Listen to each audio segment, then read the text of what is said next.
दोस्तों, जिस बाबा रामदेव ने हमारे डॉक्टर्स का अपमान किया, जिस बाबा रामदेव ने कोरोना वैक्सीन को लेकर बड़ा भ्रामक बयान दिया अपने हजारों लाखों समर्थकों को, और जिस बाबा रामदेव के खिलाफ मोदी सरकार कभी कोई एक्शन नहीं ले पाई, उस बाबा रामदेव और उनकी कंपनी पतंजलि को सुप्रीम कोर्ट की आज कड़ी फटकार लगी है। क्या है मामला, देखिए दैनिक भास्कर की ये रिपोर्ट। पतंजलि को भ्रामक विज्ञापन पर सुप्रीम कोर्ट की फटकार। कोर्ट ने कहा, गुमराह करने वाले एडवर्टाइजमेंट बंद करो, 1 करोड़ का जुर्माना लग सकता है।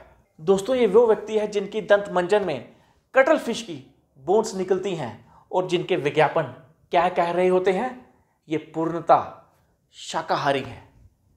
देखिए जरा रिपोर्ट। सुप्रीम कोर्ट ने मंगलवार 21 नवंबर बाबा रामदेव की कंपनी पतंजलि आयुर्वेद को फटकार लगाई है। मॉडर्न मेडिसिन सिस्टम यानी आधुनिक चिकित्सा प्रणालियों के खिलाफ भ्रामक दावे और विज्ञापन पब्लिश करने को लेकर ये फटकार लगाई गई है। भ्रामक विज्ञापनों के खिलाफ इंडियन मेडिकल एसोसिएशन ने याचिका दायर की थी। दोस्तों, मैं आपको बता दूं, ये पहली बार नहीं है बाबा रामदेव को फटकार लगी हो, कई बार फटकार लग चुकी है। इनफैक्ट आयुष मंत्रालय ने भी फटकार लगाई है। क्या है मामला, देखिए जरा। जस्टिस एहसानुद्दीन अमानुल्लाह और प्रशांत कुमार मिश्रा की बेंच ने इस मामले की सुनवाई की।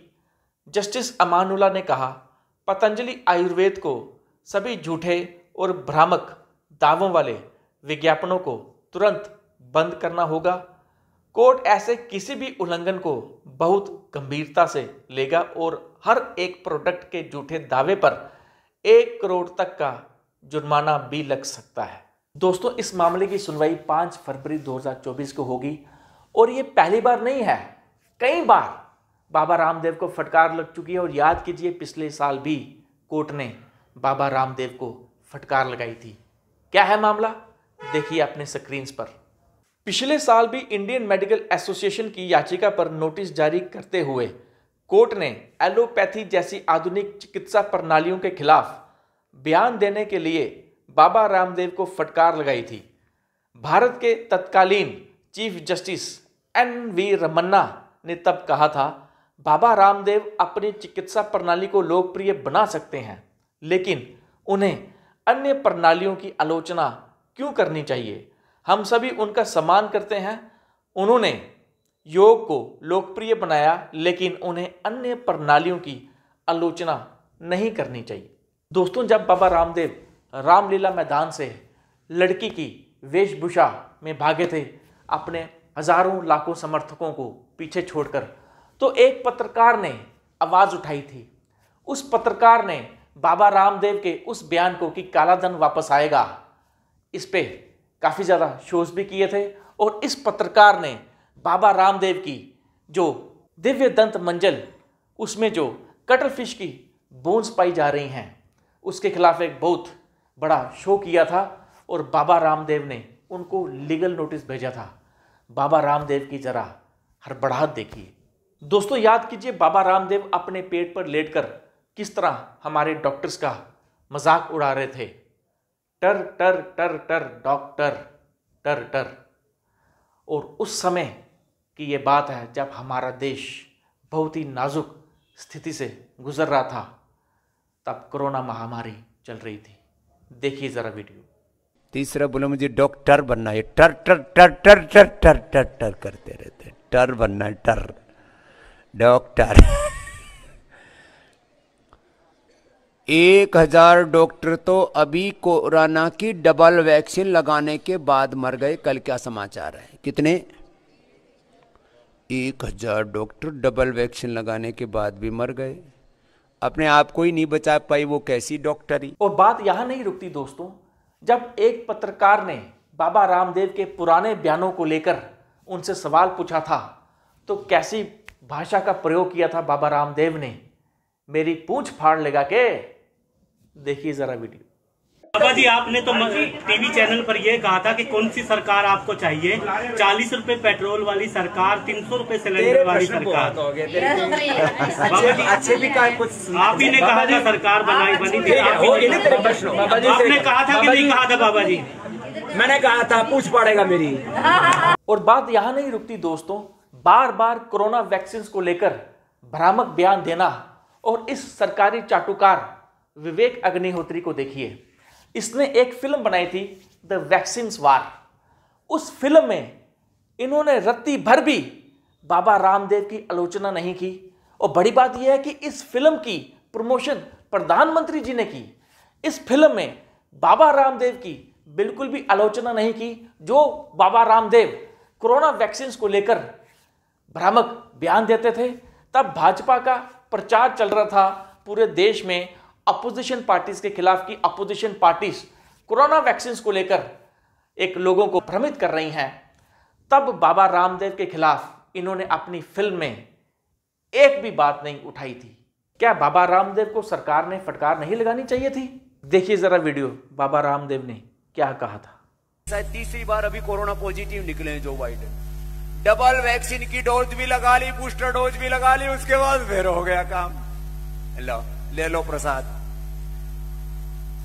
ये कहते हैं हम दुनिया के शहंशाह, हम सर्वशक्तिमान हैं, हमसे बड़ा कोई नहीं मेडिकल साइंस में। ये मेडिकल साइंस का फेलियर दिखा रहा है। दोस्तों ये पहली बार नहीं है कि बाबा रामदेव किसी विवाद में फंसे हो।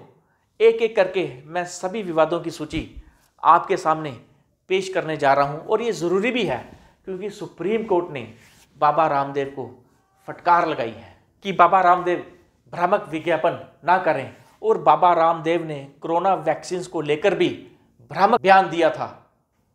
देखिए अपनी स्क्रीन पर, बाबा रामदेव ने दावा किया था कि उनके प्रोडक्ट कोरोनिल और सवसारी से कोरोना का इलाज किया जा सकता है। इस दावे के बाद कंपनी को आयुष मिनिस्ट्री ने फटकार लगाई और इसके प्रमोशन पर तुरंत रोक लगाने को कहा था। मुद्दा नंबर 1, 2015 में कंपनी ने इंस्टेंट आटा नूडल्स लॉन्च करने से पहले food safety and regulatory authority of India FSSAI से लाइसेंस नहीं लिया था। इसके बाद पतंजलि को फूड सेफ्टी के नियम तोड़ने के लिए लीगल नोटिस का सामना करना पड़ा था।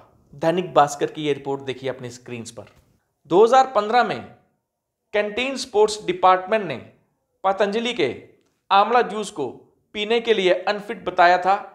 इसके बाद CSD ने अपने सारे स्पोर्ट्स से आंवला जूस हटा दिया था। 2015 में ही हरिद्वार में लोगों ने पतंजलि घी में फंगस और अशुद्धियां मिलने की शिकायत की थी। फिर 2018 में FSSAI ने पतंजलि को मेडिसिनल प्रोडक्ट गिलोय घनवटी पर 1 महीने आगे की मैन्युफैक्चरिंग डेट लिखने के लिए फटकार लगाई थी। तो दोस्तों आप देख सकते हैं, चाहे कोरोना हो, चाहे हमारे डॉक्टर्स हों, चाहे दिव्य दंत मंजन में कटल फिश की हड्डियों की मौजूदगी हो, इन तमाम चीज़ों में रामदेव जी गिरते रहे हैं। लेकिन मजाल है कि सरकार उनके खिलाफ एक भी एक्शन ले, उनके खिलाफ एक भी बात बोले।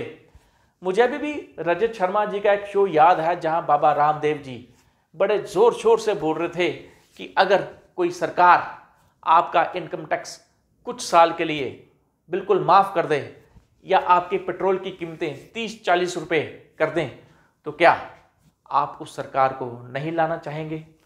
बाबा रामदेव जी, मैं पहले बड़ी आपकी इज्जत करता था, आपको मानता था, आपका मैं फ़ैन था, लेकिन आपने जो राजनीति की ये सारा देश देख रहा है। आपको इस तरह की राजनीति नहीं करनी चाहिए थी। आपने कहा था कि मोदी सरकार काला धन वापस ले आएगी। वो काला धन तो नहीं आया, लेकिन हमारे देश का धन कई धन्ना सेठ लेकर रफू चक्कर हो गए। तो रामदेव जी, आपने कभी भी इस पर कोई बयान नहीं दिया, कोई बात नहीं की। और जो बात कही वो क्या कही? क्या मेरी पूंछ फाड़ लेगा के? रामदेव जी, एक कवि ने आपके बारे में एक तंज कसा था कि बाबा रामदेव भी बड़ी कमाल की चीज़ हैं। वो पूरे देश को ये सिखाते रहे कि अनुलोम विलोम कपालभाति कैसे किया जाए। और बाद में उन्होंने अपनी कंपनी पतंजलि खोल ली और अपने प्रोडक्ट्स बेचना उन्होंने वहाँ शुरू कर दिया। बाबा रामदेव जी, आपको पूरा देश देख रहा है, पहले आप कहाँ थे और आज आप कहाँ आ गए।